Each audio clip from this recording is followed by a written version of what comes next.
This week on Run Junkie, the USATF meeting gets fiery. Tiger Woods wins a major. Brett Favre gonna play for the Bears. Wouldn't he just give it up already? And more running related news. All in this week's episode of Run Junkie! Yeah.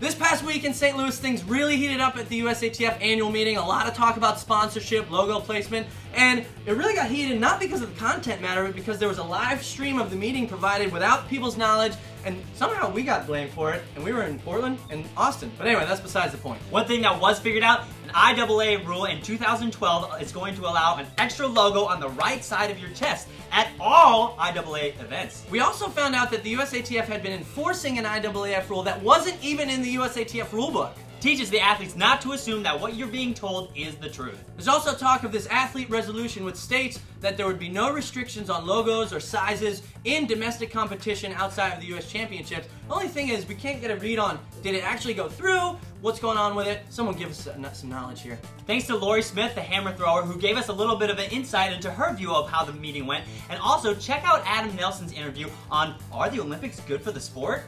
The Olympic Games are a bit of a double-edged sword. We saw this weekend a lot of passion from a lot of athletes. Athletes need to come together, be a unified voice to try and make some change. The Track and Field Athletes Association is doing that. You should check them out, see about joining them, and hey, make it change.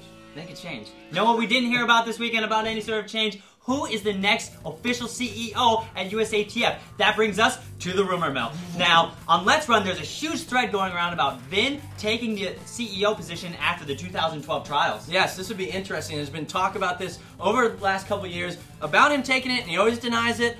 I don't know, it's be interesting. If he takes this job, what can he bring to the table? And continuing on with the rumors, we put up a 2012 cross-country prediction video, and that got some comments going. We saw possibly Don Cabral going to Colorado, Kyle Merber maybe going to Texas. And that made us do a little bit of more Ivy League investigation. We found that Princeton's Brian Leung has track eligibility left, Peter Mag of Princeton has another year, and Daniel Lowry of Brown, who finished 28th at this last NCAA Championships, also has eligibility left. Wow, clearly Lowry is going to be the hot ticket, but who's going to get him? Well, if Texas gets 2 Ivy Leaguers or if Colorado gets 2 Ivy Leaguers, we could see a possible new national team champion. I think Merber and Cabral should go toe-to-toe to figure out who gets him. Merber's got the long, lanky arms for the backhand.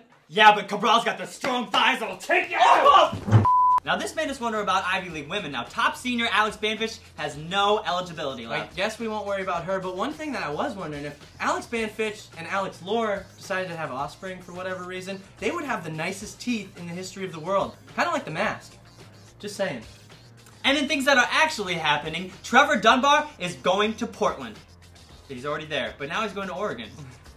Now Dunbar is going to be a great addition to the Ducks after they took big hits by losing both Bruce Beekes and Matt Centrowitz. Yes, Centro goes pro, and there's talks about who's he going to be sponsored by. Right now, his people are looking at a possible Run Junkie sponsorship, multi-million-dollar year, that will go through the next 100 years, payable upon conclusion of the term.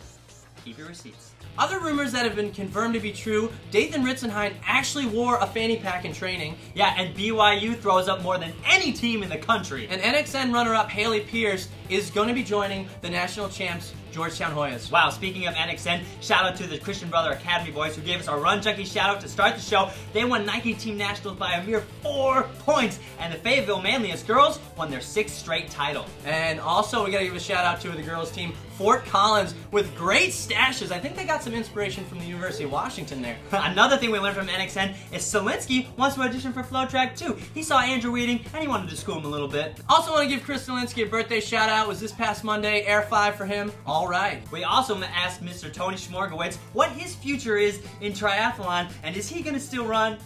For me, I'm gonna run in college, and then I'm also gonna train for triathlons and race triathlons in the summer. We also want to give a congrats to the individual champs Sarah Baxter and then the domination from Footsum Zeneselassie. Yeah, the domination might not be as easy this weekend as we head into Foot Locker, and we're gonna see the battle Edward Chesrick and Footsum Zeneselassie. All right, break it down for him, Alex. All right, so Futsamzena Selassie was your NXN champ in a course record and also won by the biggest margin in meet history, 24 seconds. Yeah, but Edward Cesare has set a course record every time he stepped on the cross course. Yeah, well, Futsam's taller. Yeah, well, Edward Cesare has more powerful thighs. Oh, here we go again. And it's just like Cabral and Remember. This is old news. But this weekend, we're finally going to be able to settle who is the best high school runner in the country. Yeah, well, speaking of best athletes around, the Bowerman Awards are next week, and they will be streamed live on FlowTrack. We have 3 finalists on the men's side, 3 finalists on the women. Now, on the men's side, it comes down to Jeshua Anderson, Ngozi Makusha, and Christian Taylor. And for the women, Jessica Beard, Kimberlyn Duncan, and Tina Suchi. Pole vaulter. So join us next Wednesday for live streaming of the event. We'll have the FlowTrack Red Carpet Show at 6 o'clock Central Time. It should be a great show. Award some winners. Now, it's time to shout out to our contributors. Mr. Reagan Fry at BYU, thanks for that disgustingly awesome Eggnog Challenge video. And we had Ryan Foster put out a sweet blog about the worst long run ever. 25,000 views on that thing. Wow, and Mr. Kevin Selby talking about Mr. Tim Tollefson running 3 marathons in 3 months. And Gretchen Powers, thanks for that sweet The Chase video. That's motivational stuff. Super inspiring from Vermont. Now, and you know, another shout out, Mr. Mark and Martin Floriani. Ooh, back on at the it. road, getting some good Flow Coach premium content. Yes, and people saw Flow Coach, premium videos. Someone was like, we gotta pay for this. We'll still have our great free videos. Come on. But hey, we gotta have a new section. We gotta pay the bills a little bit. I don't even have a shower curtain yet. Yeah, that's disgusting. If you want to contribute to FlowTrack, or if you're a coach that wants to contribute to Flow Coach, hit us up, runjunkie@flowtrack.org. Now, don't forget this weekend, we're going to have Foot Locker live on FlowTrack, and Mr. Kevin Selby is going to give you all the post-race goodness. Hey, and don't forget, hey, spread the show, spread the love, tweet us out, Facebook like us. There's a button right over here. Who's the most famous button presser, finger pointer that you know? What about E.T.? E.T. Yeah, E.T. like Run Junkie. FlowTracky. You've got your fix. We'll see you next week.